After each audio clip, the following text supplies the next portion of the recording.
Alice. I'm a sophomore environmental studies major, and I work on mostly composting at Green LMU. So food waste is the primary thing that gets composted. You can't compost bones, you can't compost paper towels.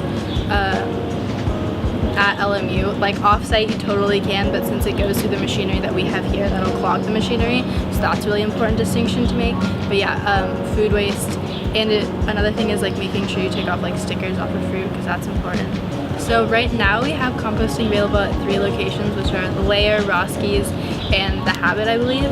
So they have someone actually behind the conveyor belt, so your food comes around, and then right on the other side someone grabs your plate and it gets scraped off to the food waste, which is when it gets pulped and dehydrated. So they do all that sorting for you, so you don't have to worry about doing it on the conveyor belts. Your food waste, after you like put it like on the conveyor belts and stuff, it gets dehydrated, which reduces the volume of the food waste by 80%, which is really great because then when you're trucking it off-site, that produces a lot of carbon emissions. So if we can reduce that weight, we reduce those carbon emissions. But ultimately, it goes and gets turned into biofeed, which is what we use to feed animals. So it's not like going back into compost that consumers can use in their gardens, but it is going into biofeed, so that food waste is getting reused and it doesn't end up in the landfill, which is really important because landfills emit methane, and food waste rotting in landfills emit methane, which is 21 times more potent than carbon dioxide in its contributions to global warming. So if we can minimize those emissions and also minimize the CO2 emissions by minimizing the weight of the food waste, then that's really huge.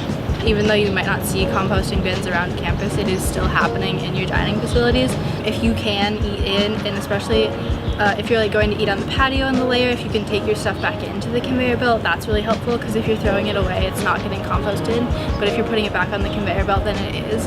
What we want to do with composting for the next step is cover campus-wide composting.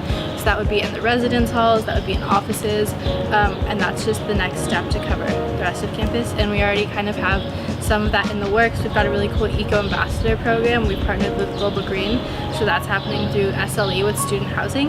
So I believe we have 17 student Eco Ambassadors this year, and I think it's 18 next year, that work to with the HTH, Han and Tendrit community, because they actually have a little compost bin within their community. I think like another big myth is the whole reduce, reuse, recycle thing. People think those are all equivalent, but it isn't in order for like a reason, because ideally you do want to reduce. So even if we do have compostable packaging on campus, like the best option is to bring your own or to dine in, because if we can stop that waste, that's the best option.